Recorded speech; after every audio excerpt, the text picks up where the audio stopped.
عبداللہ بن عباس بیان کرتے ہیں کہ ایک دن جبریل علیہ السلام نبی صلی اللہ علیہ وسلم کے پاس بیٹھے ہوئے تھے کہ ایک بہت زور کی آواز سنی. جبریل علیہ السلام نے اپنا سر اٹھایا اور کہا کہ آسمان کا ایک دروازہ ہے جو آج کھلا ہے. آج سے پہلے یہ کبھی نہ کھولا گیا. پھر اس سے ایک فرشتہ اترا. جبریل علیہ السلام نے کہا کہ یہ ایک فرشتہ ہے جو آج سے پہلے کبھی زمین پر نہیں اترا.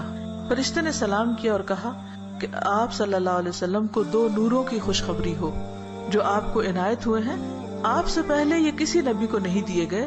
اور دوسری سورۃ البقرہ کی آخری آیات. کوئی حرف اس میں سے تم نہ پڑھو گے کہ اس کی مانگی ہوئی چیز تمہیں نہ ملے.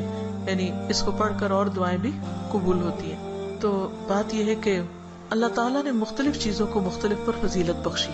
جیسے رات ساری برابر نہیں.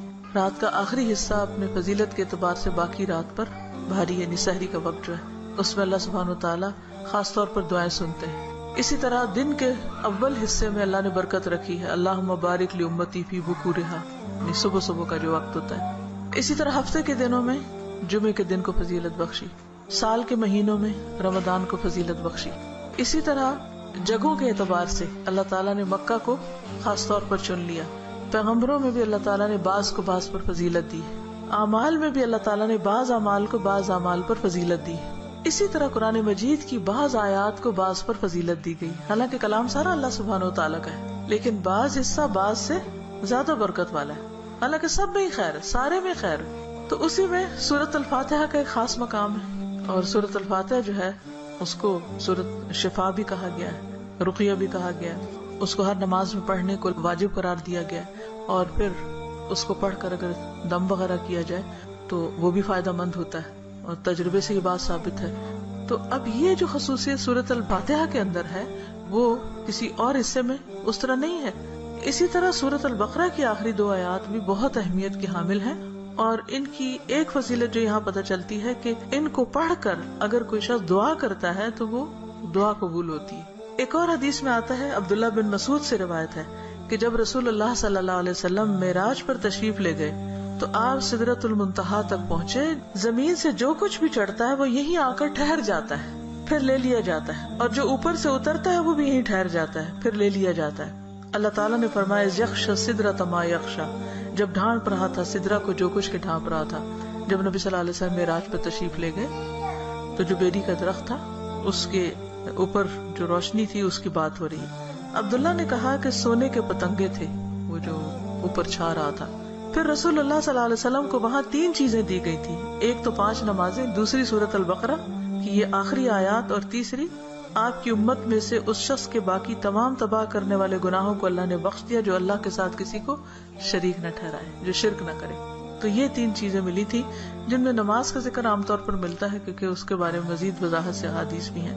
تو اس حدیث سے کیا پتہ چلتا ہے کہ سورۃ البقرہ کی آخری 2 آیات عرش کے نیچے سے ایک خاص خزانے سے نصیب ہوئی ہیں، اور یہ نبی صلی اللہ علیہ وسلم ہی کو ملی ہے، باقی انبیاء کو نہیں دی گئی. ایک اور روایت سے پتہ چلتا ہے، نعمان بن بشیر سے روایت ہے کہ نبی صلی اللہ علیہ وسلم نے فرمایا کہ اللہ تعالیٰ نے آسمان و زمین پیدا کرنے سے 2000 سال پہلے ایک کتاب لکھی. اس کتاب میں سے 2 آیات اتاری جن کے ساتھ سورۃ البقرہ کو ختم کیا. کب کی بات ہے یہ؟ زمین و آسمان کے پیدا کرنے سے 2000 سال پہلے کی بات. قلم کب پیدا ہوا تھا؟ 50,000 سال پہلے، باقی چیزوں کی تخلیق کے. جس گھر میں 3 رات یہ آیات پڑھی جائیں شیطان اس کے قریب نہیں آتا. رسول اللہ صلی اللہ علیہ وسلم نے فرمایا مجھے سورۃ البقرہ کی آخری آیات عرش کے نیچے ایک خزانے سے دی گئی. مجھ سے پہلے یہ آیات کسی نبی کو نہیں دی گئی. یعنی یہ آپ کی خاص خصوصیت ہے کہ آپ کو یہ نصیب ہوئی. اور پھر ایک اور جگہ یہ بات بھی پتہ چلتی ہے ان آیات کے بارے میں کہ جو شخص رات کے وقت ان آیات کو پڑھ لیتا ہے تو وہ اسے ہر چیز سے کافی ہو جاتی ہے. تو آپ اس کو اپنی عادت بنا سکتے ہیں، رات کو سونے سے پہلے پڑھ لیں یا کسی نماز میں پڑھ لیں، مغرب یا عشاء کی نماز میں پڑھ لیں یا ویسے ہی بیٹھ کے پڑھ لیں، کیونکہ ان کی فضیلت بہت زیادہ ہے. تو ان آیات کا ترجمہ جو ہے وہ آپ دیکھ سکتے ہیں قرآن پاک ترجمے والی سے. آمن الرسول بما انزل الیہ من ربہ والمؤمنون کل آمن باللہ وملائکتہ وکتبہ ورسلہ لا نفرق بین احد من رسلہ وقالوا سمعنا واطعنا غفرانک ربنا والیک المصیر.